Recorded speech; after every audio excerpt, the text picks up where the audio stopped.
Welcome to On the Chain. This is Jeff here with co-host Chip. What is going on, Chip? What's going on, everybody out there in the On the Chain badassery world? You know who you are.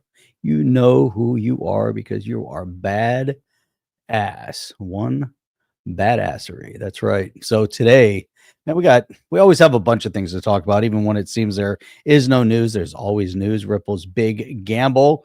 We're going to talk about that. What does that exactly mean? And is Wall Street in meltdown mode? Are they in panic mode? Crypto wants in. Wall Street might not want to let them in. So we got to figure out what that's all about. We're going to dive into Ripple's bold move, shaking the foundation of traditional finance, shaking it up. Gotta love that. Brad Garlinghouse took center stage at the DC Fintech and made one thing clear: crypto isn't asking for permission anymore. That's right. It's demanding equal access, and Wall Street's not ready for what's coming. You guys know that. From policy to panic, innovation to rebellion. This is the turning point for digital assets and global finance. Global. You like that? Global finance. I like global. Global. That's right. Better than global. Global. Global doesn't work. Let's go. Welcome to On the Chain. Welcome, everybody. Come and tell us where you're coming in from. Probably some people are late because they're expecting us to get late. That's right. Turning over a new leaf. Mixing it up. starting on time for once. How about that? How about that for something? We're turning over a new leaf for 2026. How fantastic is this? Thomas Brennan says, I pray Ripple goes to the moon. Just worried about the Genius Act. And if any social engineering will be coming next once we no longer have cash. That seems the way the globalists are pushing things. Well, right. If you haven't noticed, there's a new sheriff in the White House. And ain't going to happen. Okay, now, if the auto pen was still in the White House, yeah, all bets are off. But you got a real leader. I marvel at when Trump showed up in Egypt. He stood there for like an hour and a half while everybody wanted to take their photo with him. Everybody in the Arab world wanted their photo taken with President Trump. Okay? Yep. They love him. They love him. And he saw the Pakistani president who nominated him for the Nobel Peace Prize. He saw the Argentinian president also.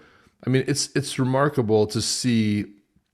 And one of the things the Pakistani president credited Trump with was ending the conflict. Well, we know India and Pakistan have been feuding forever.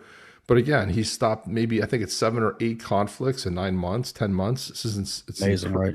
It's incredible, Jeff. And there's a new sheriff in town, and things are all going to be different. Because what's going away is the central banks. Everybody's going to be running scared. They're going to try to run all kinds of false flags and everything, but they just end up on the losing side of it. And I really love these judges who constantly are trying to shut things down. You're A, waving the flag so we know who you are. We know who you are, taking notes. And B, all you're doing is setting a precedent because it gets overturned. And now they're trying to slow things down, but they just can't. There's so much winning going on. It's hard to even understand the amount of winning that's happening right now. I'm not worried about the Genius Act at all because I think there's momentum, and I think there's enough bipartisan. That's one thing that there is some agreement on, although the Democrats are highly anti-crypto. Still, let's not lose sight of the fact that they're still pretty anti-crypto. Yeah, that's right. They are anti-crypto. And by the way, this is just in. Brand new notice right here. Looks like December is going to be the month that we are going to have... let me make sure that was, December. We're going to have Michael Carbonera on in December. We're going to have him here in the podcast, have him on the podcast, which will be great.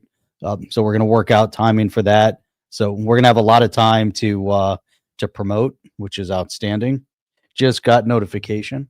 So that's a big deal. Michael Carbonera, we covered that last time. He's actually going to be running against Debbie Wasserman Schultz in Broward County to unseat to unseat her. We need some new blood in Congress down in Broward County. That's what we need. Yeah, and she's looking so beat up these days. My God, it's just absolutely insanely. She's looking really rough. Look at this celebration coming in late today. Whoa, hey now. It looks like the notifications finally decided to go out. I didn't get one because people are starting to join in. I got zilchies. Nothing. No, nothing. Slow nothing on roll. Nothing on my phone at all. Okay, let's talk a little bit about Brad Garlinghouse. He was at the Policy Innovation and Future of Global Fintech at DC Fintech 2025. That was what he was there. It's long. I don't know if we'll get through all of it, but we'll play a good portion of it, and then we'll kind of go ahead and roll the video for the tune, and then the sponsorship, and then we'll talk about Badassery Coffee in full effect, fully converted, all ready to go. If you guys have one of those old bags, I'd keep it. It's a collector's item. That's right. You already threw it in the garbage. Too late. What is it? Hey. Yeah. YouTube does that. YouTube is weird. Let's listen to this a little bit. We'll go through it. It's pretty long. We're not going to listen to the whole thing. Or maybe we will. I don't know. We'll see. I'm very excited for this conversation. Brad Garlinghouse, CEO of Ripple, an absolute powerhouse, I think, both in the digital asset space and now in the Washington, D.C. space as well. A lot has changed. 1 year ago, I was on this stage, and I was thinking about how much has changed even in that year, and it's profound. I mean, that's what happens when a new administration comes into town, particularly one that had such a stark difference. I'm surprised Brad's not wearing his MAGA hat, though. Weren't you a little bit surprised by that, Jeff? He should be wearing it. Trump was right about everything. Trump was right about everything, or make America great again. It's like, he could have put like a little red tie or something on, a little nod here and there. In crypto. I do want to start, though, as a Capitol Hill reporter, back a little bit with market structure. Obviously, you were listening with the last panel and kind of their assessment on things. Kind of sounds like this might be able to get done, perhaps not this year. But I'm kind of curious what you've been hearing, because Ripple, again, has become such a major player, I think, in politics on the Hill. What is your read of the tea leaves? Well, I think one of the outcomes of having been the tip of the spear in the Biden administration's attack on crypto through the SEC is it's kind of elevated Ripple's position. Even a year ago, sitting on this different building but stage, the SEC at that time was appealing the loss, and we were kind of continuing down this journey of the attack on crypto, and so we and many others in the industry always got more active in Washington, and it's I think profound to have such a pro-crypto Congress. The Clarity Act passed the House with like 78 Dems coming over to support a Republican bill, which I think is indicative of the desire for these technologies to be embraced. Ripple certainly will continue to be active. I don't know how to handicap the Senate, what's going on in the Senate with the Clarity Act, their version of the Clarity Act on the Senate side. I listened to some of the earlier panels with interest on that. It's always hard to know, particularly during a government shutdown, like how that's going to play out. But look, I remain optimistic. The industry needs what Ripple has already achieved, which is clarity. And we had to get clarity through a $150 million lawsuit and a federal judge. But we think the whole industry should have that same clarity. And so we've been fighting for that, and we'll continue to do so. Do you think when you talk with some of your folks on the Hill, does it seem like things are truly at the standstill that they are? Or do you still sense that there is bipartisan momentum to get this done? I think there's some momentum. I think getting anything done in Washington these days is always a little tricky, but this is a topic which never should have been partisan, in my opinion. Like, it's almost like saying one side's pro-email and another side's anti-email, or one's pro. Thanks for showing how ridiculous it can get. One side is pro-eating, and the other is like, we never eat. One side is pro starvation. We're up for starvation. What I loved, one of the best things Trump ever did was, remember, he said, he floated this, that he says we're going to have to take guns away from the transgenders and maybe the LGBTQ community. So now you're going to force them to then, start lobbying for guns. We need gun rights for. He just floats those things that are so ridiculous, unconstitutional, just to razz them. We're for food. We're not for eating. We're starving. We're for fasting. HTTP and it's like, these are technologies. We shouldn't, I think about those in a partisan way. Almost as Brent McIntosh said at the last panel, it's, how are these technologies used is way more important. And I think sometimes we lose the plot and people get too caught up in some of the politics of it. But look, I'm still hopeful when you see that kind of bipartisan support in the House. And certainly, again, you're seeing leadership from Senator Alsobrook, Senator Gallego on the Dem side, and you're certainly seeing tons of leadership on the right. I still think there's a chance that happens this year. And kind of staying in the politics realm for just a minute here. Uh-oh. Obviously, Ripple is part of a large crypto group that has been playing a really key part in elections. I mean, I think last year it was $200 million spent in races across the country. Currently has a war chest of, I think, $141 million the last time I saw.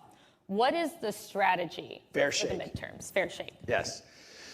So, well, I mean, Ripple has supported Fair Shake from the very beginning. And again, I would highlight the name. Like, the industry wants a fair shake. Like, this.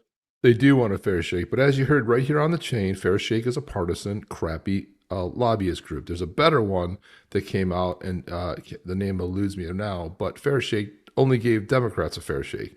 The majority, 80% of the money was given to Democrats who aren't even pro-crypto. So I'm surprised she hasn't done her homework, so she's going to ask them these ridiculous questions like, well, fair shake, why do you give a fair shake? Okay, it wasn't a fair shake. Partisan, crappy. First of all, the guy that runs it, Jeff, is Schumer's ex, one of the guys who used to work with Schumer and worked for all these nut jobs. And then we try to ask questions. I reached out to them.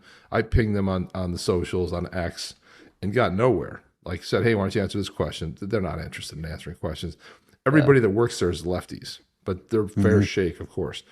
Right. But the Winklevoss twins did a lot more. That lobbying team, the one that they were doing, the one that also helped out Deaton too. There's some better ones that are coming, and I just don't think Fair Shake's going to get the fair shake they got last time. But plus, there's no Jeff. Remember when they who was the candidate and it was Shifty Shift. They gave him $10 million. And do you remember who he's running against? For it's the new woman who's running for governor now, the crazy one. What's her name? Oh, Katie Porter. Katie Porter was who. That's right. I forgot about that. He never had any problem. He had recognition. He had been in the House for 22, 23 years. Yep. Shifty Shift wasn't going anywhere, but they padded him $10 million because he was pro crypto. What? By the way, we found one thing that he said that sounded semi pro crypto that was said the month before. One thing, that was it. It was such. It just shows you, the sham of how they actually move money around through some of the lobbyist groups. So could you say that they ran, Kathy Porter specifically so they could give him $10 million? Did somebody know that is, that was going to happen specifically? I mean, maybe not, maybe they saw how crazy she was and they're like, holy crap, we need to get some money somewhere. And so they looked for every potential lobby group and PAC that was out there. Who knows? It's insane. I mean, there's new videos that come out all the time, and she was just caught the other day saying that she's not sure that all the videos that could come out have come out yet. So at some point, the Democrats throw you overboard. All of a sudden, they're like, okay, she's gone. Yeah. She's gone. And they do it secretly. They don't do it. They never, oh, no, we're 100%. But behind the scenes, they're basically launching all the bombs that take her out. Like, they're probably the ones that are, who's surfacing the videos? You remember when the aide got caught in the back?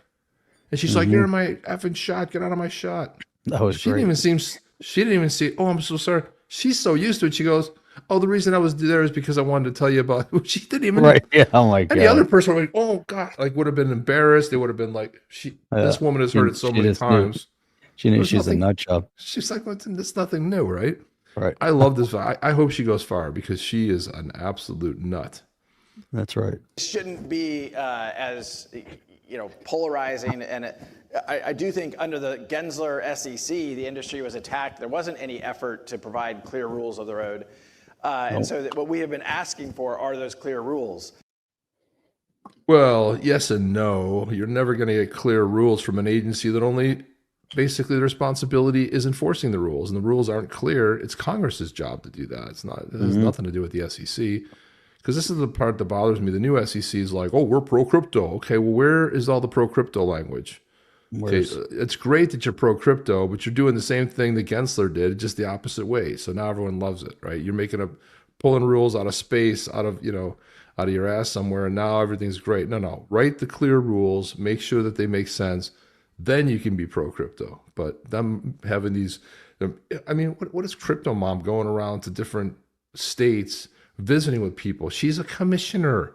She votes on stuff. She's not even the SEC chair. What is she doing? It makes zero sense to me, Jeff. I don't understand it. Vying for a position, maybe. I don't know. Well, she's been she's been basically passed by twice. She didn't become chair. Gensler became chair, and she wasn't even the interim chair. So That's I don't right. know. There's somebody somewhere does not care for her. I don't know why she keeps getting the short end of the stick, because she has been the one voice that has been pro crypto and has gone against the chair. So I don't know. It's a weird thing. I think Fairshake, I mean, they should speak on their behalf. I'm not on the board or an operator within Fairshake, but suffice it to say, they're continuing to execute the strategy that played out under the last election, which is we want to support pro-crypto candidates on the left and the right. I mean, ironically, despite this topic being somewhat right-leaning, the last election, Fairshake supported more Dem candidates than they did our candidates, and I. Good. Nice way to call it out. Of course they did. Now he didn't say they gave him more Interesting, money. right? He said they supported him. Nice, very clever, Brad Garlinghouse. I think that's actually a healthy thing, because again, this shouldn't have ever been, in my judgment, bipartisan. I think the Biden administration kind of made it partisan in a way that isn't good for the United States. If we want to be a leader in technologies that are redefining how infrastructure works around the globe, I agreed with Caitlin Long on the last panel. Like, this is very global. The U.S. leaned into that in the late 90s with the internet. We've leaned out in blockchain. Like, it doesn't make sense to me. But I think this administration obviously shifted that. Things like Fairshake are shifting that. And I think Fairshake was incredibly impactful. And we have a very pro-crypto Congress. And we hope to see the Clarity Act get moved forward. Absolutely. Gotta shake it up. I guess I just do wonder, because it does seem like on Capitol Hill, obviously a lot of finger pointing, a number of folks are pointing the fingers at Democrats after this draft was leaked, saying this is a step too far. Are they really as pro-crypto as they seem? Does that mean that you're kind of maybe less inclined to support Dems, or does that mean even more support for Democratic candidates, especially those who have shown an interest in promoting crypto? I'm not just saying this because I'm sitting in Washington on a stage in front of, I'm sure, reporters. I don't think about it as, are we supporting Dems or Republicans? I think about it as, we're supporting pro-crypto, pro-innovation candidates who want to see these technologies as they are around the globe. I mean, the United States is not leading in this, and there is an opportunity for the United States to lead. So I don't think about it as, should it lean more R or more D? I think about it as, keep leaning into pro-crypto candidates and educate both existing sitting congressional leaders and a next generation of congressional leaders. I mean, look, the reality is there is clearly a segmentation of age around all things crypto and blockchain. And there's no doubt in my mind that over an arc of time, the US will get this right. It's unfortunate that under the kind of Gensler regime, I think we slowed things down and it made it very difficult. We pushed things offshore where, ironically, it's less regulated and there's fewer consumer protections, which just makes no sense. And of course, when it comes to sort of the meat of this law, what we're trying to Said get like to a true conservative. A large part of it. There you go. Right. All right. Mag all the way. Exactly. Well, it's great the way he's positioning it. Maybe better than you or I would, but that's why he's running Ripple and we're not. So there you go. What is a security? What is a commodity? Of course, as you mentioned, you went through a $150 million lawsuit to get some of that clarity for Ripple. But I'm wondering, as you look at the market, I mean, are there things that should be a security? Like, how do you sort of define what Ripple's product is and why it's not a security versus other products? Is anything a security? Well, so I think to some degree, the whole lawsuit for Ripple was about what is Ripple, which is a privately funded company that raised venture capital and issued stock associated with that. Those are securities. What is XRP, which is a technology, an open source technology that is kind of native to our products. We use XRP in our product stack, but there are scores of other companies building in and around the XRP ecosystem. People will say things like, well, XRP has a CEO. And I'm like, who is it? Ripple has a CEO. That's me. No, it's Daniel from Casino Coin. He's the self-proclaimed. He's the self-proclaimed. He goes, I am the CEO of the XRPL. And he does it no as one a else joke, claims it. but half the people miss it. So Right. it's It's obvious, clearly Daniel. So There's scores, if not 100 other CEOs building around the XRP ecosystem. And I think that's when I hear people say that, I think, okay, they're not educated about what's going on. And so we need to educate people. Right. We do Obviously, need to you educate see that people. in a number of other tokens where there's a very distributed, very open source community. People don't understand. Ripple does not control XRP. It is open source. There have been amendments passed to the XRP open source technology that we opposed. We were against them and they still passed. That's okay. That's open source technology. There's other things we have championed that have passed, but it takes 80% of the community approving those amendments, which Ripple doesn't have control of that. Mm-hmm. And so, I mean, if you were to define kind of what's a commodity versus a security, how would you do that? Yeah, I'm going to do everything I can to dodge that question up here. well said. I mean, look, there is language that has been proposed. I happen to think that there's parts of the Clarity Act and that passed the House that are quite constructive towards that clarity. Yep. I think some of the things that have been circulated, I'm like, okay, I don't actually get how that. Well, look, for Ripple, the one thing we will be adamant and absolute about is whatever is, these draft comments that I see, it's like, well, we already won a court case by a federal judge. And if what you're writing gives the SEC an opportunity to bring another lawsuit against us, like, okay, wait, we can't support that. You can't take us back.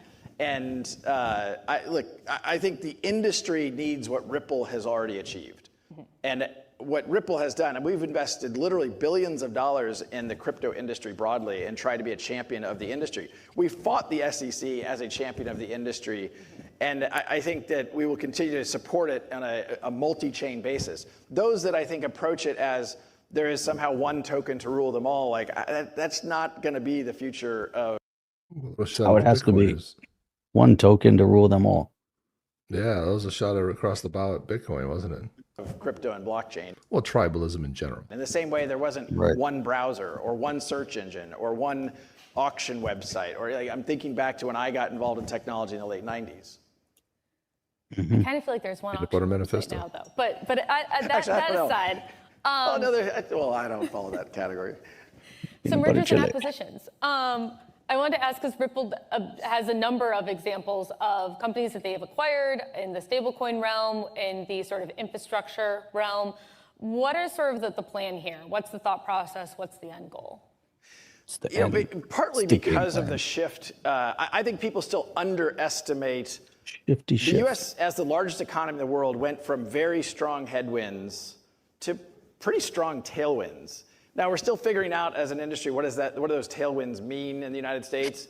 And again, having the chief legal officer from Citibank, is an example of that shift. And I think he even talked about how it was very, very hard for them to engage this industry. This has been publicly reported, but I personally was debanked by Citibank during the last 4 years. And I think, happily we're past that stage. Hear that? But I It's still amazing. think people. Amazing. Yeah, there's so many. Amazing. He got debanked. So many crypto CEOs were. Yeah. We talked about that, but not as much as after Gensler was gone, I think. Underestimate the shift in those headwinds and tailwinds.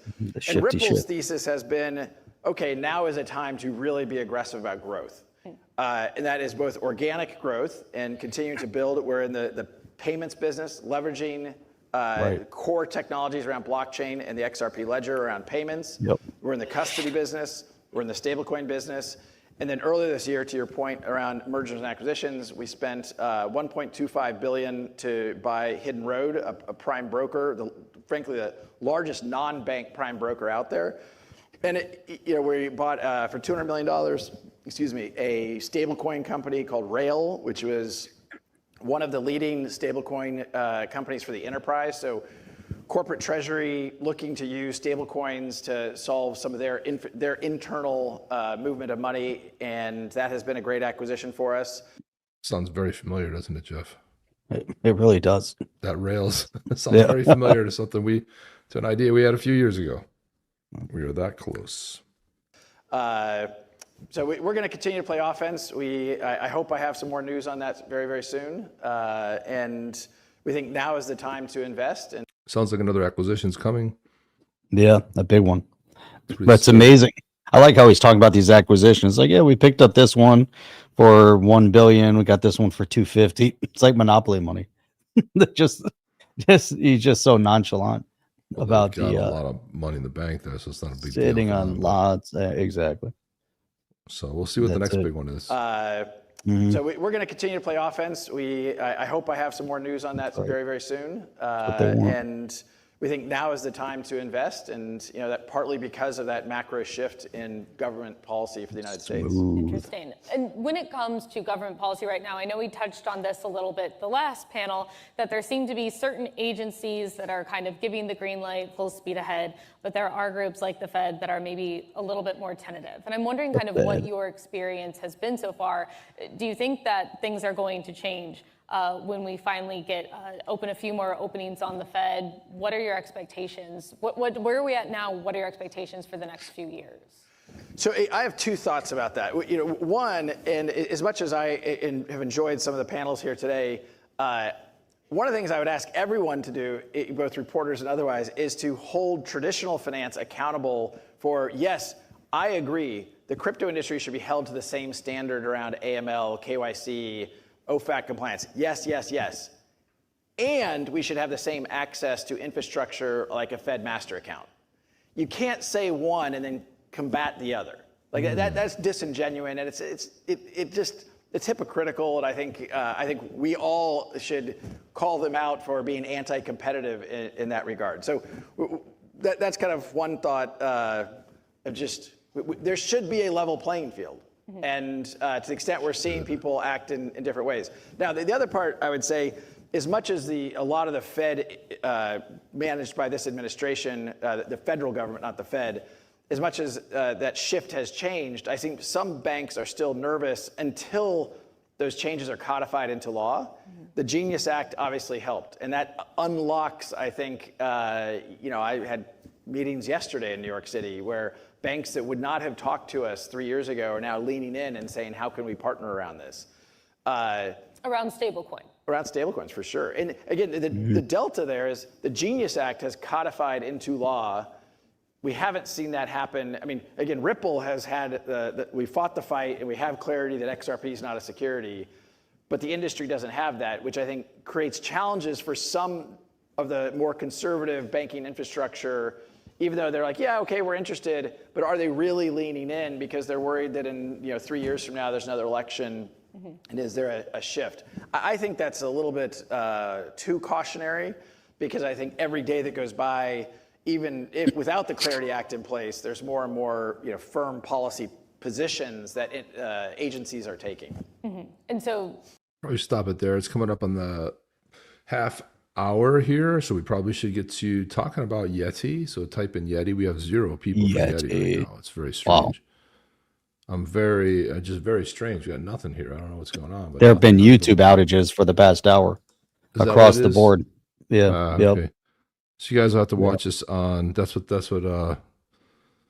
Eiswein was saying earlier. So we saw that from a couple people. So you guys will have to watch this on. I guess hopefully. I went on Down Detector, and unfortunately, people are coming back online, but there were lots of outages all around the country, mostly big cities. And we started here. What 15 minutes? You gotta wonder how long is this thing? How long is this damn thing? How do I get back? There we go. 21. So 6 more minutes. So we'll just cut it there. Yeah. It was a great podcast. There we go. Great conversation. I thought they had. There we go. It's our first Yeti. We got 3 in there already. I'll leave so I can win. That's what happened last time. That's what happened. You left. We had the drawing, and you won, and then you were gone. It's happened to a lot of people. They leave, snooze, you lose. That's how it works, people. The copper pot. It's happening. It is happening. So, all right, Jeff. Let's roll the video for the Yeti tonight. Let's check it out. All right, check this out. This is I think it's pretty kick-ass. When a badass Yeti from the blue tribe, the pathfinders rise. Your key is a man while at your face on the chain. Your word Yeti. Scathy walks where stars don't glow, whisper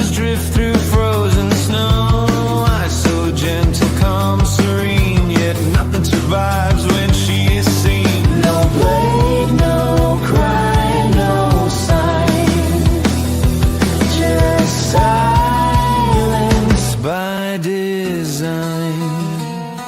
You didn't call me, I still see the frost. We'll take what you believe, pray you never cross away. Got the other pathfinders. No tracks remain, no scent, no sound. Where Scathy walks, the lost are found. She guards the veil, the edge of dawn, and every myth she's built upon. Badass yetis, born for battle, made for legend.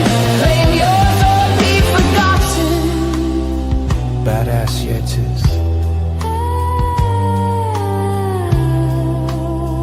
on the chain. It's on the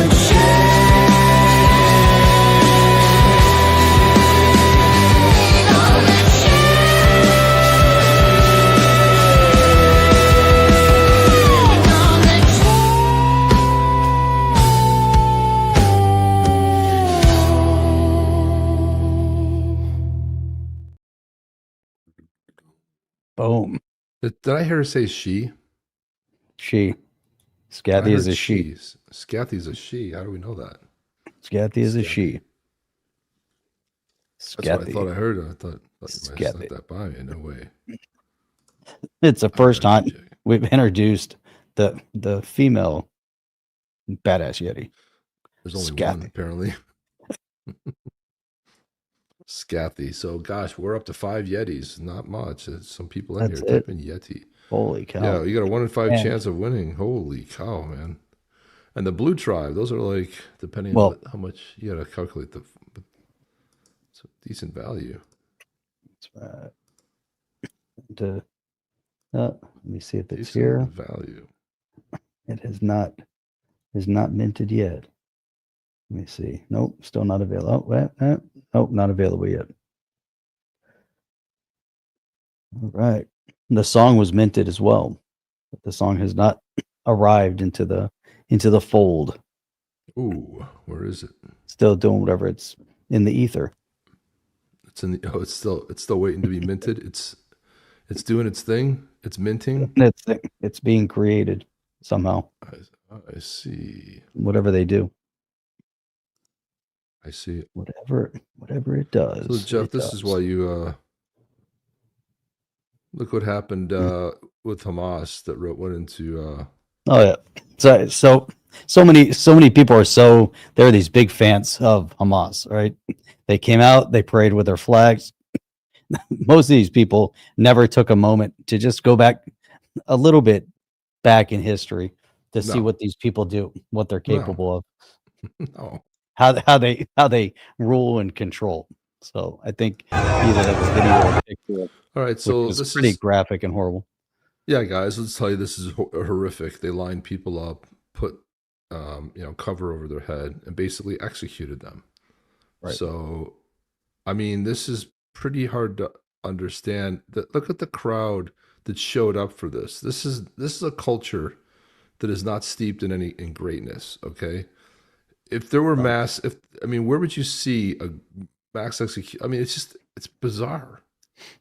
It's bizarre these- world. And the way I Yeah. understand it, these were the resistance, right? These were the people that were somewhat armed. They basically went in and they're taking them out because Hamas rules with the iron fist. Mhm. And I don't think I should even play it, Jeff. But just No, we don't need to play it. you just notice that they get yeah. the scene there. You can just see that they all basically get executed, shot right in the back of the head. And I always see if you're in that position, would you try to run away? Yeah, you get shot, but do you sit there and wait for the bullet to I don't know. It's a tough call, but I guess by that time you're so broken. But it's just so sad to see that. It's just so sad. But this is what's happening. There's, they finally have a chance. The fighting's over, but the whole culture over there, it's all about just death and destruction.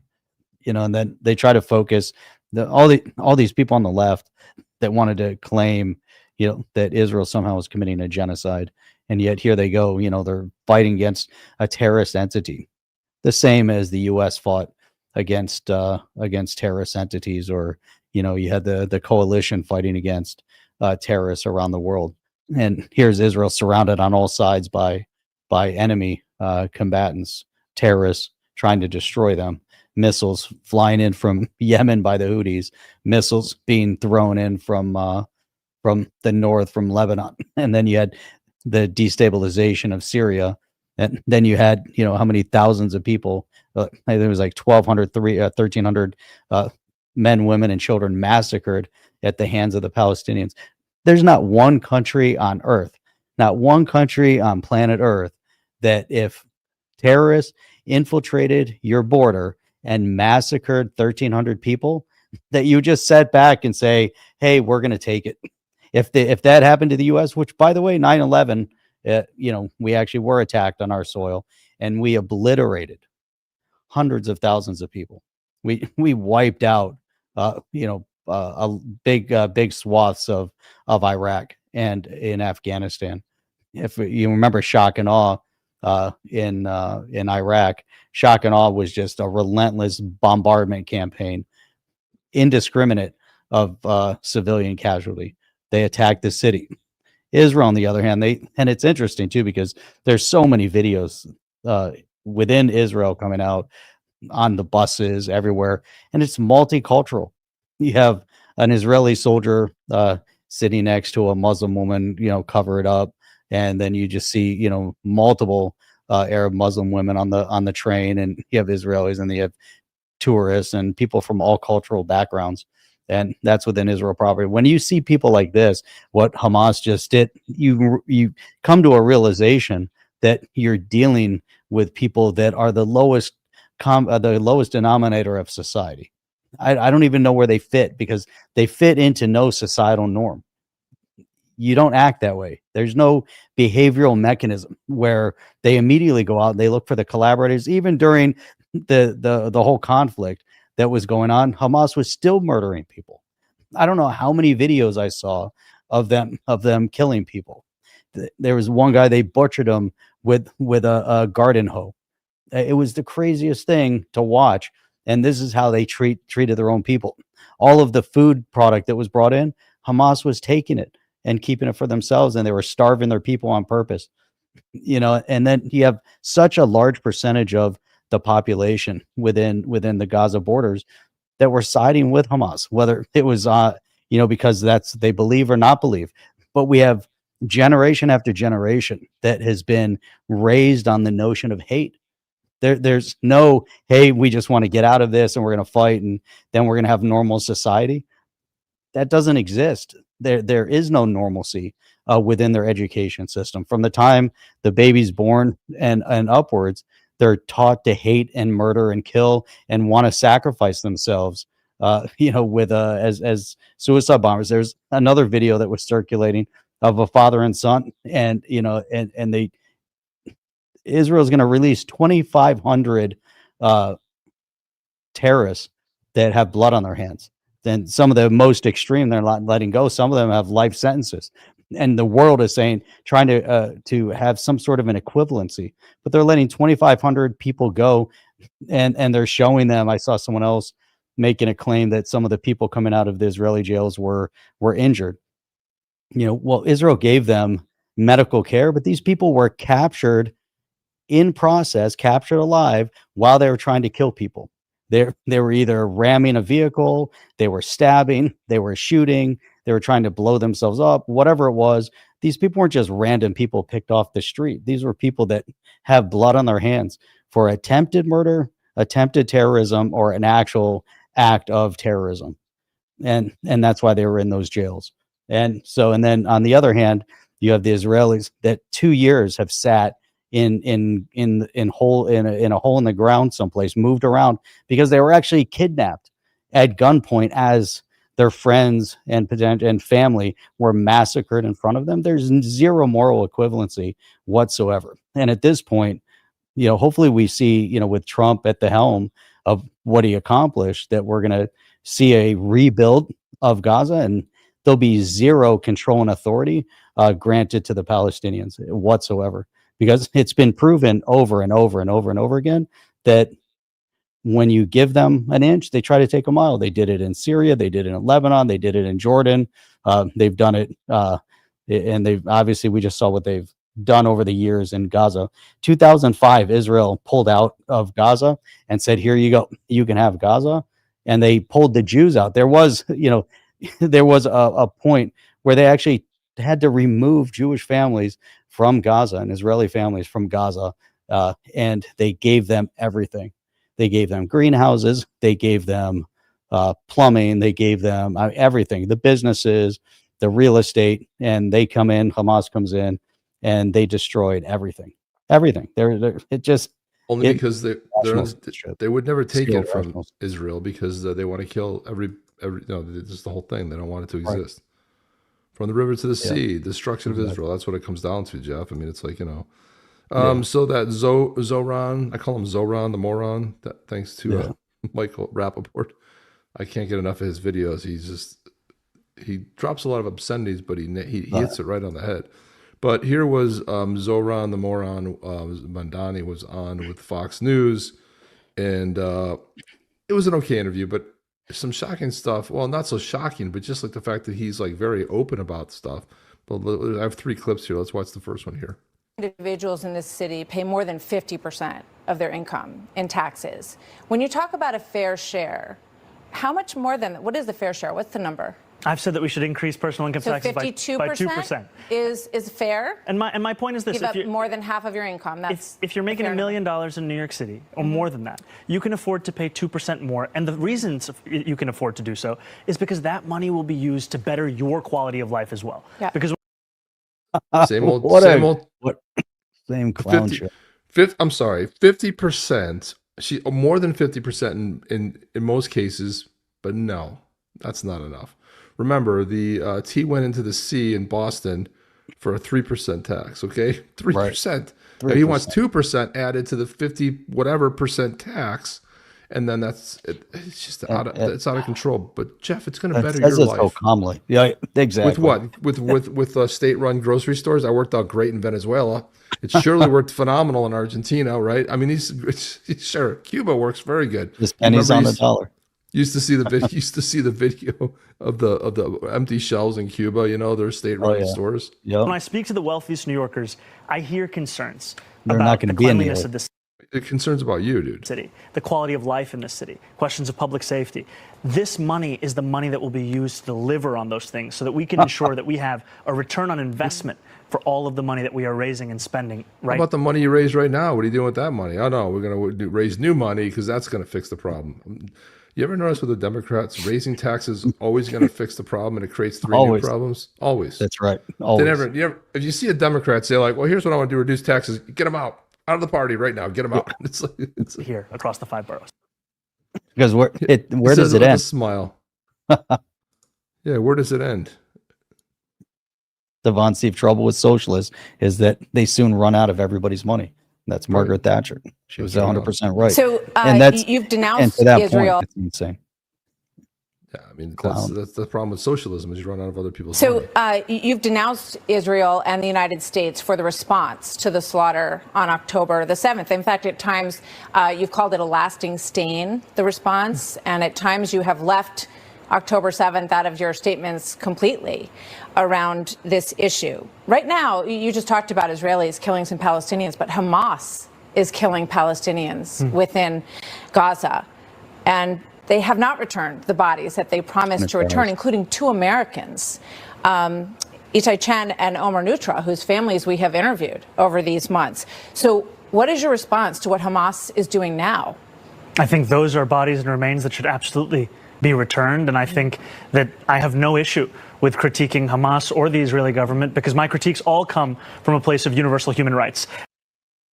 So he did that. Yeah, He's not going to Slick. comment on that. Universal rights. What are the universal rights? exactly. These universal globalist rights never favor Israel, but he's saying it in a way that nobody knows what he's talking about. And my focus, however, is right here in New York City and transforming the most expensive city in America go. into one that's affordable for each Always sidestepped By it. raising taxes. Good job. Right. He's going to transform it into one of the best cities ever. and every New Yorker. But okay, I want to get to that Maybe a shit absolutely. But do you believe that Hamas should lay down their weapons and leave the leadership in Gaza? I believe that any future It's a yes or no answer, Mr. Zoran the moron. Listen, he can't even answer the question, Jeff. I believe that any future here in New York City is one that we have to make sure that's affordable for all. And as it pertains, Wasn't the question. He won't answer the question because it's a character issue. You know, as soon as he comes out to support the terror group, that's it. That's the end of his political Right, career. so he's gonna answer a question that wasn't asked. So- Right. to Where Israel and everybody knows where he Palestine, that we have stands. to ensure that there is peace. And that is the future that we have to fight for. But you won't say that Hamas should lay down their arms and give up leadership in Gaza. I don't really have opinions about the future of Hamas and Israel beyond Or you do, you just don't want to tell people. Of course you have an opinion about it, dude. You're 100% all in. What are you talking about? This is when the Pinocchio nose starts growing right here. the question of justice and safety, and the fact that anything has to abide by international law. And that applies to Hamas, that applies to the Israeli military, applies to anyone you could ask me about. Can you imagine telling a sovereign country that you got to now be governed by international law? Sorry, dude. This is what these globalists look like. No, we're a constitutional republic. We adhere to the Constitution. We don't give a shit what's happening internationally. Look at the internet. Look at those smug smiles. Yep. They lying through his teeth because he wants to get elected. It's horrible, Jeff. Okay. She said, okay, she let him off. I would have been like, she wasn't going to press him any further.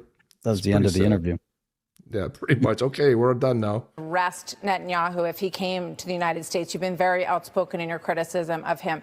Do you stand by that? You would arrest him if he came here if you were mayor? I've said that this is a city that believes in international law, and this is a city that wants to International law. It is not a city that believes in international law. It is a city that believes in the United States Constitution. Like, this is what happens when you have somebody, you can't take their argument apart. Since when? Tell me, Jeff, when did New York City become a city that believes in international law? We don't have any international law. Does have no governing power over the United States. Zero. She never calls him on it, though. Right. She never 'Cause calls him on it. that He's believes in already out international- speaking her, unfortunately. Yeah, because she's He's not outspoken. holding. She's great at reading off that teleprompter. She does it amazingly good job. When you're interviewing somebody, you know who does a pretty good job is the Republicans do a pretty good job when they're doing a hearing, whether it's in the House or the Senate. They do not let you off the hook. They hit you. Why? Because most of them were litigators. Most of them were 90% of them are in Congress are attorneys. They know how to debate and how to get the question. He just starts going off, and she's just like, okay. He's a smooth talking Gavin Newsom in a Muslim suit. That's it. And this is a city that wants to uplift and uphold those beliefs. What beliefs, Chip? The international law, Jeff. She never says, wait a minute, since when was New York City? I understand she has some decorum, but if you're going to interview this asshat, call him on his BS. No, we're not following international law. The The Prime United Minister, States doesn't stand by the International Criminal Court. it hasn't signed the treaty for Right. the international. She did say it. Okay, this is good. By the International Criminal Court. It hasn't signed the treaty for the International Criminal Court. The International Criminal Court, however, has issued a warrant for the arrest of Benjamin Netanyahu, But as what it grounds has. in the United States could you arrest him on? As it has for Vladimir Putin. I've said that I believe that we should uphold arrest warrants by the International Criminal Court, and that you should do so only in abiding with all of the laws in front of us. I'm not going to make a new law to ensure that we can They're actually. making up Commissioner laws. Tisch would allow you to arrest Netanyahu in New York City? I've appreciated Commissioner Tisch's leadership of the NYPD, and I think that she's done a good job at lowering crime I love across how the city. they get funny. But do you think that she would go along with arresting Netanyahu in New York? I can tell you that I'm going to exhaust every legal option in front of me, not to make new laws to do so. You don't have any. Look at it. Look how smug he is with every. But he doesn't have any Yes, it legal is. standing, Jeff. He's got zero legal standing. Zero legal standing. Got a constitution here. Now, someone's guessing that they're Zero. paying lefty influencers to now endorse. Now there's this whole thing on TikTok and everywhere about Sharia law out of nowhere. All of a sudden, everyone's pro Sharia law.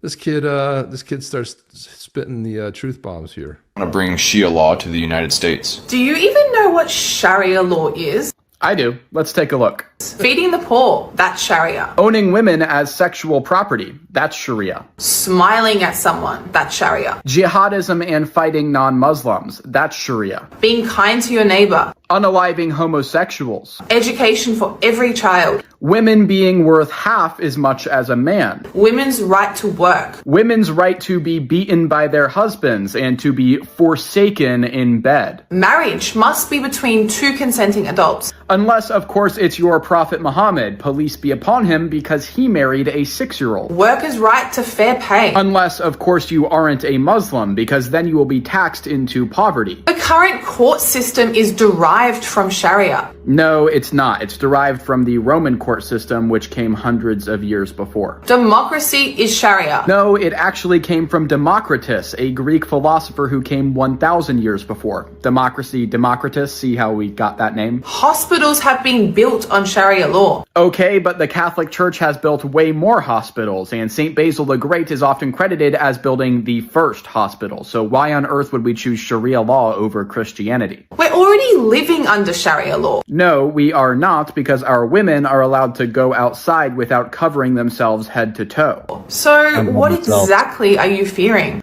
Let's see. Sharia law and the loss of Western culture. By the way, Muhammad is now the most common boy's name in England and Wales. God bless.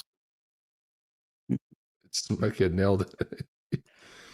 But you get women like that, men, women, doesn't matter. They don't take a second to learn or try to dig up what they're talking about. They're so clueless. They got some talking points someplace. They watch some YouTube videos. They talk to somebody out on the street that's lying to them. They get brainwashed. Maybe it's in school. Maybe it's a university. Maybe it's their friend, their coworker that they go to lunch with, and they befriended this coworker, and the coworker's, feeding them all this garbage, but they never take a minute to actually research it. They just spew it as fact. So thank God for that. That kid just broke it down perfectly.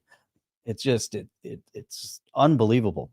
Now the largest mosque in the world is being built in Dearborn, by the way. In Dearborn? Yep. The largest? The largest. No, that cannot be true.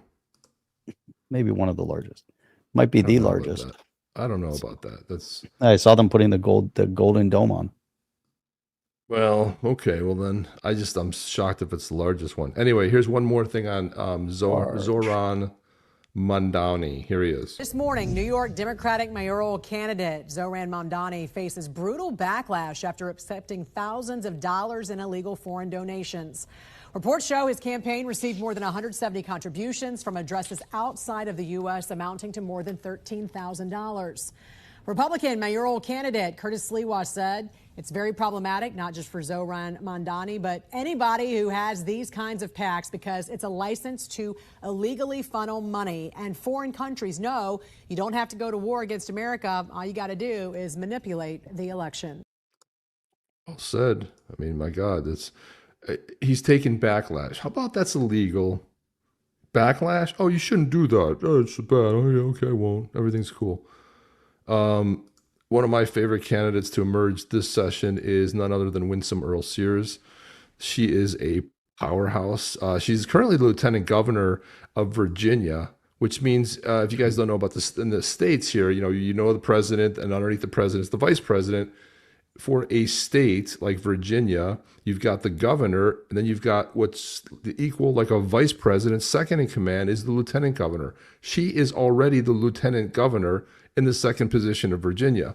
So the nutbag that's running against her, we played the clip the other night when she was, that's great. When she was saying, Abigail, he was calling for death and wanted the kids to die in his arms. Republicans, he wanted to kill Republicans. Abigail, and she's sitting there the whole time, right? Oh. Well, here, this is just this is another brutal takedown. Here we go. We win here. We will be doing right by the people who have devoted themselves to the prospect of and the promise of diversity, equity, inclusion, and accessibility. Okay, so here she goes. Gonna get this right here. We want all children to have an opportunity. That's what my father received when he came, with only $1.75 in his pocket. And some people would say that he was back in the starting blocks while the white child was halfway at the completion line.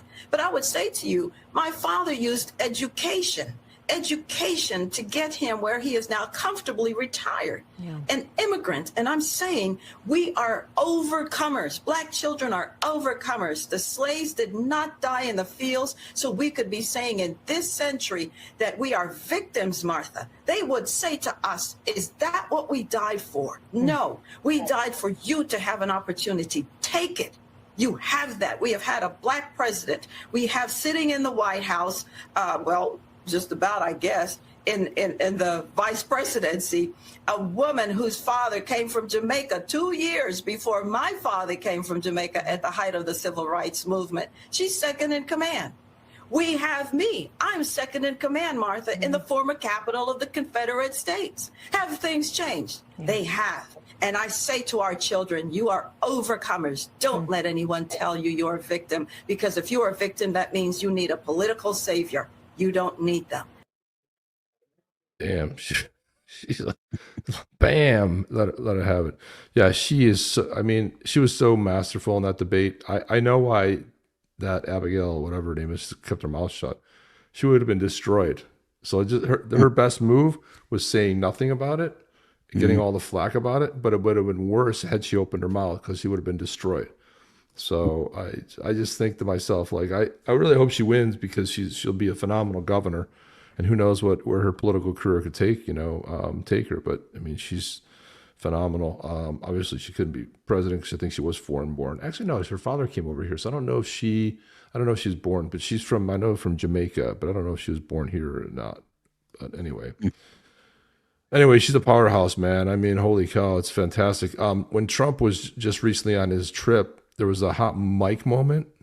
He was talking to Prime Minister Carney from Canada. So I listen to this. I don't know if you can hear it. I'll see if.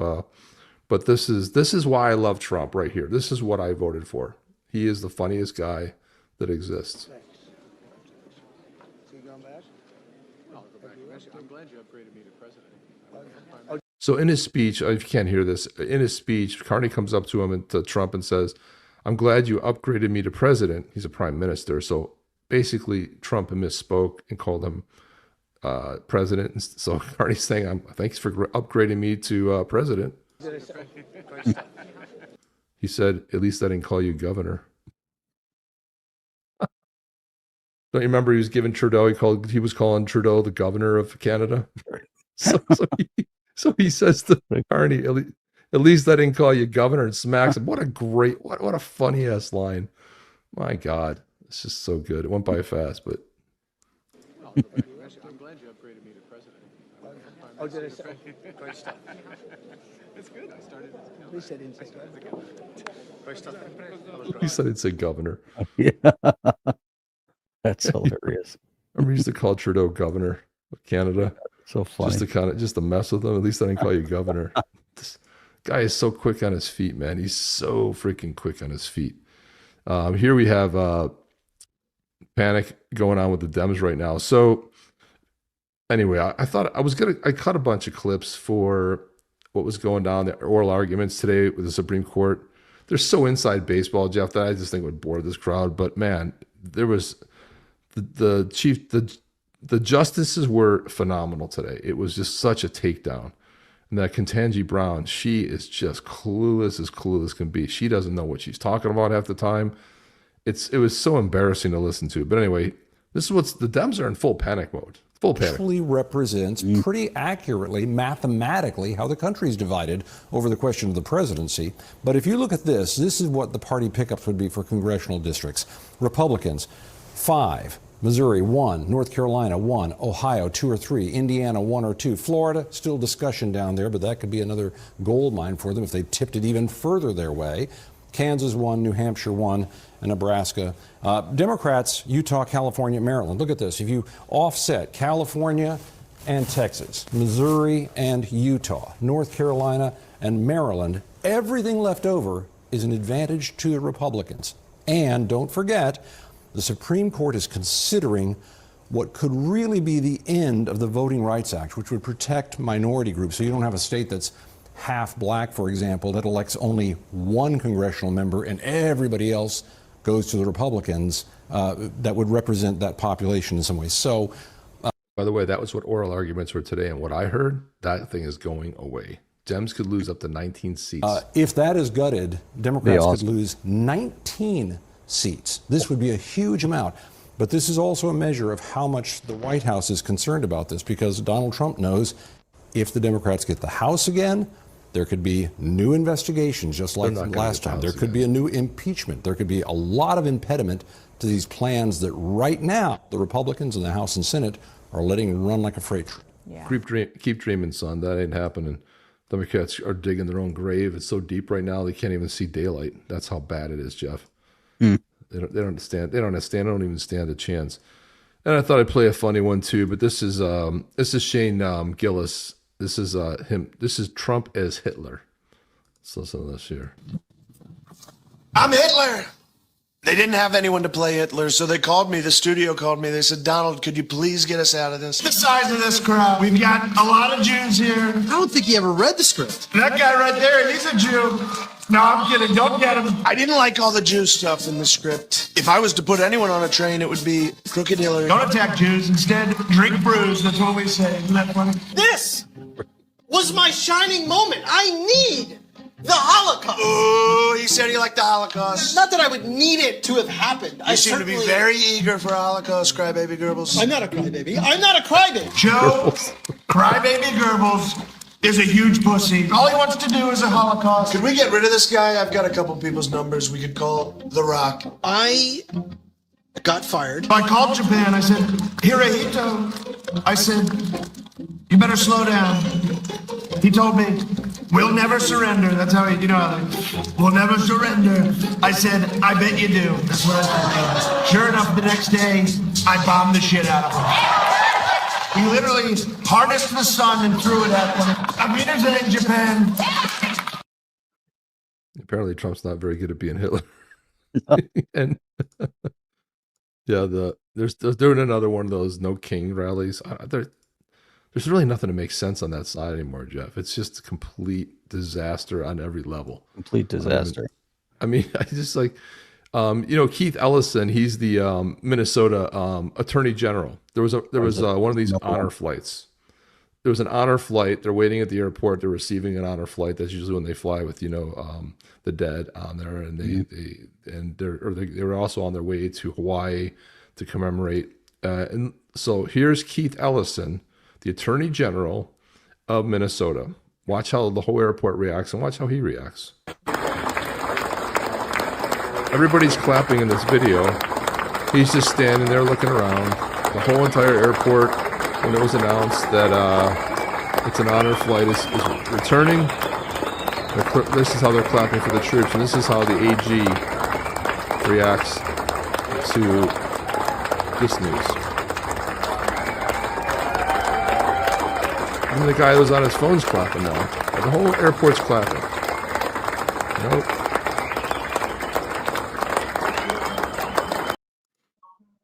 They're always going to show you who they are, Jeff.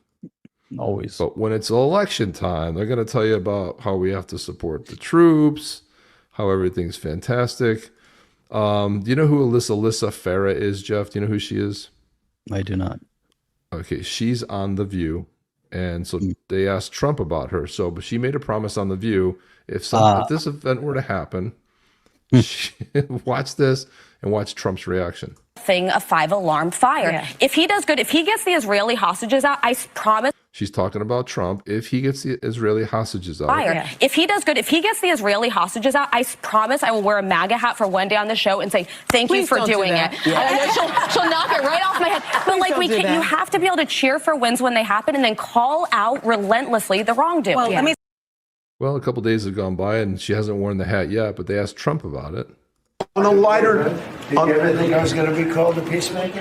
Actually, I did. I saw some of the actions you were doing. Go ahead. But on a lighter note, Alyssa Farah, she is one of the hosts on ABC's show The View. She said a while back, I'll quote, if Trump gets the Israeli hostages out, I promise I will wear a MAGA hat for one day on this show and say thank you for doing it. Your response. Well, did she put the hat on? Well, she hasn't got the hat yet. Who is it? Which one? Alyssa Farah. Okay. Well, she used to work for me. So she used to work here. I'll tell you about Alyssa. She worked here. She gave me the most beautiful letter when, the administration, the time came up, the election was rigged. I left. She gave me the most beautiful letter you've ever seen. I was a great president. What a great job. Some of the letters been quoted. This is Alyssa, who I never thought was very outstanding. I figured she would not make it. And she didn't have a big role here either. And then we had January 6th, and she left after that or before that. But she gave me the most beautiful letters. And then even months after she left, and while we weren't here any longer, she sent another letter, glowing letter, beautiful letter. And then she got hired by The View, and they gave her a couple of bucks, and she changed her view very quickly. I never thought she'd make it. Never thought she had what it took in any way. You know what that means. But she's on The View. But it just shows what a fraud The View is, because this woman gave me letters and statements. She used to work for Trump. She worked in administration, glowing letters, and then she gets on there, I promise I'll wear it. And you know damn well she's not going to wear the MAGA hat, Jeff. They're just not going to wear the MAGA hat. Anyway, it's bad in Dearborn. My husband has family there. Yeah. Well, I had a chance. I got a really good. There was a part of my life where Dearborn is where the Ford plant is, and I went through I don't know how many interviews at Ford when my earlier years before I moved to Florida, and that was the turning point. Either I was going to stay in Dearborn. I was going to take this amazing job where I knew I'd retire and I'd be happy and I would make great money, and I would live in Dearborn, or I would move to Florida. And it was a really tough choice, but I was glad I did it.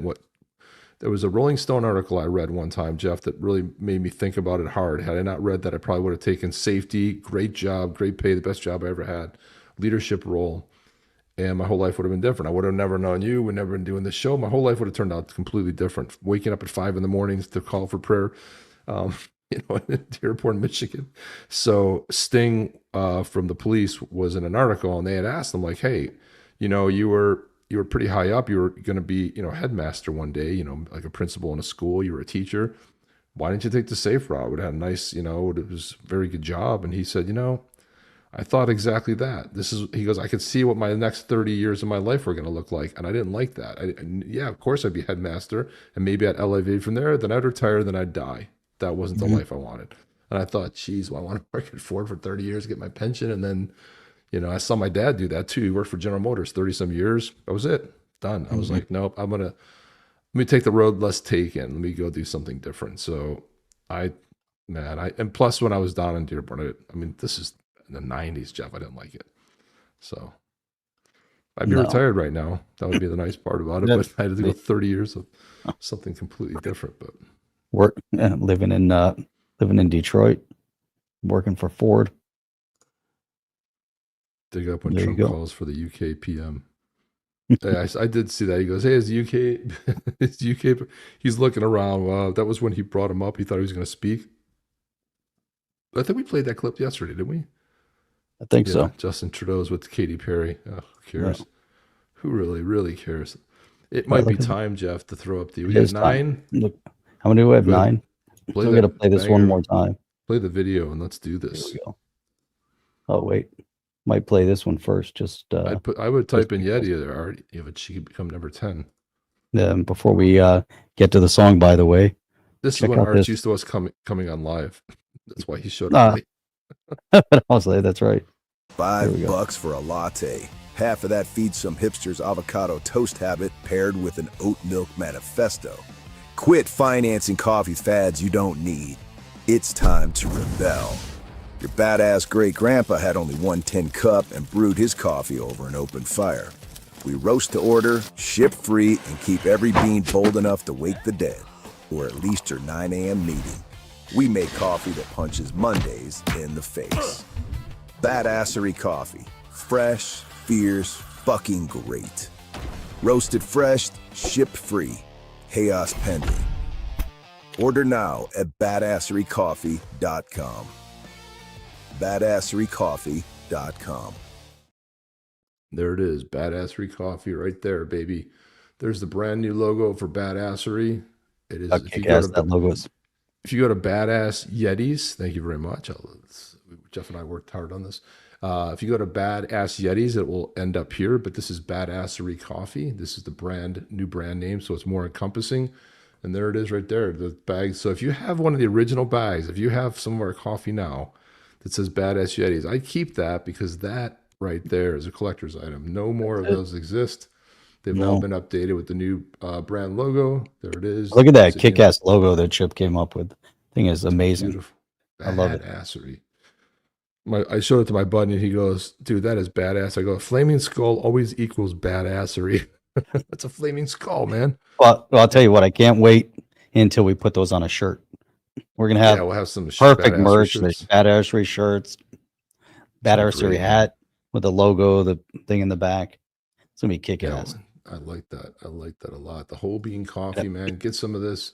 I'll drop the brand new domain inside there, badasserycoffee.com. One's a hat with the logo. Yeah, I can't wait for the the merch to come out. We're gonna get some nice hats, nice logo, nice shirts. It's gonna be kick-ass badassery. Everybody wants a little badassery in their life. Yeah, hell yeah, man. I could see that. I could totally see that. That's it. So, all right, and now in time for the drawing, we're gonna roll out this song one more time. Everybody get their Yeti keyboard ready and get ready to type in some Yeti, and then we're gonna do the drawing. So here we go. When a badass Yeti from the blue tribe, the pathfinders rise. Your key is a man while at your face on the chain. Your word Yeti. Scathy walks where stars don't glow. Whispers drift through frozen snow. Eyes so gentle, calm, serene, yet nothing survives when she is seen. No blade, no cry, no sign. Just silence by design. Cute and calm, the eyes deceive, the frost will take what you believe. Pray you never cross her way. Got the pathfinders. No tracks remain, no scent, no sound. Where Scathy walks, the lost are found. She guards the veil, the edge of dawn, and every myth she's built upon.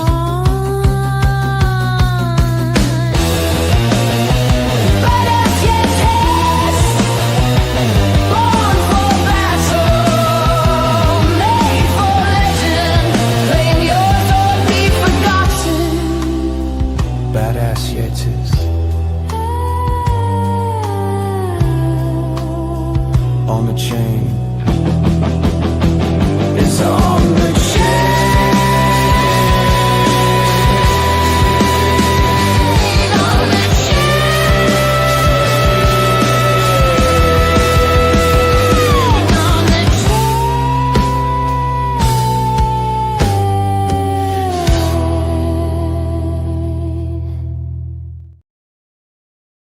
It's on Yeah, the man, I love chain. that. That's a good one.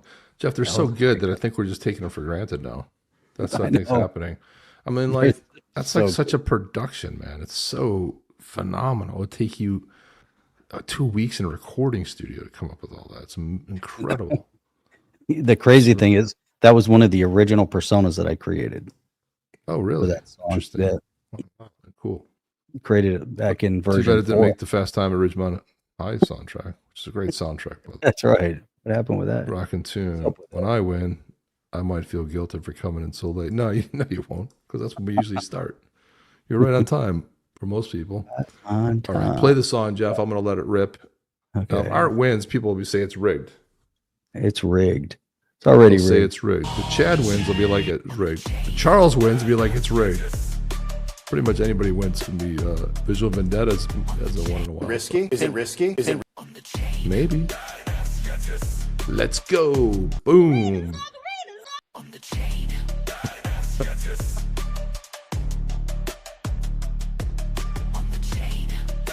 Boom, aloha. Yeah, Alexa, aloha, XRP. Aloha, are you in here?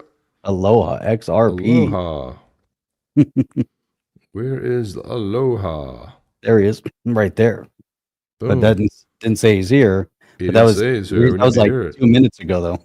He could have 3 minutes. left. Aloha Jackie says, XRP. definitely Are you still here?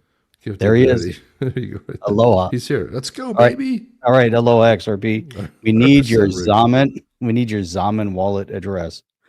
Zaman wallet. Give us your Zaman wallet address, and we're going to transfer Or this your back. Joey wallet. Joey wallet works Oh, too if you got or your Joey Joey wallet. Yes. You got to stop saying just Zaman. There's so many wallets now that work. Zaman rhymes with ramen. Rhymes with Joey. ramen. Joey Because rhymes with Zum Joey. wasn't good. Remember it was Zum? Zum was a hard one. Zamen's better. I like Zaman better, but Zum was good. No. See, look, Just Jackie a came mistake. around. She said, see? See, Came congrats. around. First she said it was definitely rigged, but she's goofing. Art said it was right, but he would have felt guilty anyway, so I'm glad he didn't win. He said he rigged. would have felt guilty. It was rigged. So It was funny. rigged for Aloha. Rockin' tune as usual, Maestro. Oh. Thank you, Jeff. Beautiful. It's great. Got to log into the Need a hat. Yeah. YouTube here. I'm gonna start working on some merch. I'll make a whole merch page for the badassery stuff. Big skulls and flaming skulls and Need to get some unique, like limited edition hat, shirt. Be so kick ass. combos. Yeah, I need to get some for myself, dude. I need to order some. Yeah, I definitely want some. I definitely need to get it on the Go on. chain to go to swell. Am I on the chain? Didn't fit right anymore. Did you Gotta ever hear order from? more. Yeah, mine was kind of weird too. But did you ever hear back from Swell? Not yet. They didn't say if you could go or not. Not yet. Have you checked your? Are you sure you checked your spam folder? No, I'll double check. Check it, man. Let's see. Check. Oh, we can do a members only live stream. There you go. Switch to members only. Imagine. Members only. Black hat. All right. Gold logo. All right, Aloha XRP. Do you have your Zaman wallet address? Do you have it? Do you? Do you? Going Do you? once, Do you? going twice. We need your Good to know. black. Wait. Oh, I'm trying to share comments on the YouTube page. That doesn't work. That's not going to work. Black hat, gold logo. Thinking like it. Yeah, nice. You can do a black hat. Do the badassery. That'd be cool. And gold and white. Do some color to it. Look at Yeah, that. You a win nice some, like gold would be cool. win some, lose some. Lose some. This is why the looking left for is so it, right? so zany. Look at this. This is a banana. Of course, it's a picture of an apple. Underneath the apple, it says, "If you see an apple, you're a right-wing extremist and a racist." By the way, Oh, yeah. Yeah, Aloha. Zaman wallet address and your X handle so we can give you thanks a for quick shout reminding out. us, Chad. Thank you. Chad's on top of things. He's like, We're sleeping on the job over here. Doesn't let it slide, man. You know he knows what's going Aloha. on. He knows the drill. Aloha XRP. Just looking for it. XRP. Looking for it. It's in your Zaman wallet. It's right inside your wallet. But maybe it's not so easy to find. That's not that hard to find. It's not We so go hard back to find. Boom, baby, boom, baby, boom, baby, boom. All right. Top chat. There it is. Boom. There it is. There you Aloha. go. Beautiful, baby. Aloha. Aloha, big winner today. I wonder if Aloha XRP is The actually in first Hawaii. female Yeti. You hold That's that right. distinction. The first female. Man, Yeti you have the being- first female. Look at that. That's a hell of a distinction right there, people.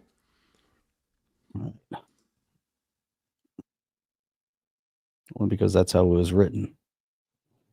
And then it was so. I'm old, sorry. Hardly use it. We get more use out of the Zaman wallet here. We use it 3 days a week. 3 days a week, yeah. There we go. It is so fantastic. What the heck is Other than that, I think this is the most use I ever get out of it. Actually, the only use. going on right there in the studio here? Some weird. Here we go. That's it. It is sent. The Zaman wallet, the NFT is now sent. You are now the official. There you go in Hawaii. Yeah, that's gonna reside in Hawaii. I love that. Oh, I was already sharing my screen. There you go. This guy right here, Aloha. This is yours. Galileo. Badass Yeti number 151 has now been Yeah. transferred. So make sure you receive it. Make sure you get it. Look at that badass. Yeah. Badass Scabby. Yeah. Oh yeah.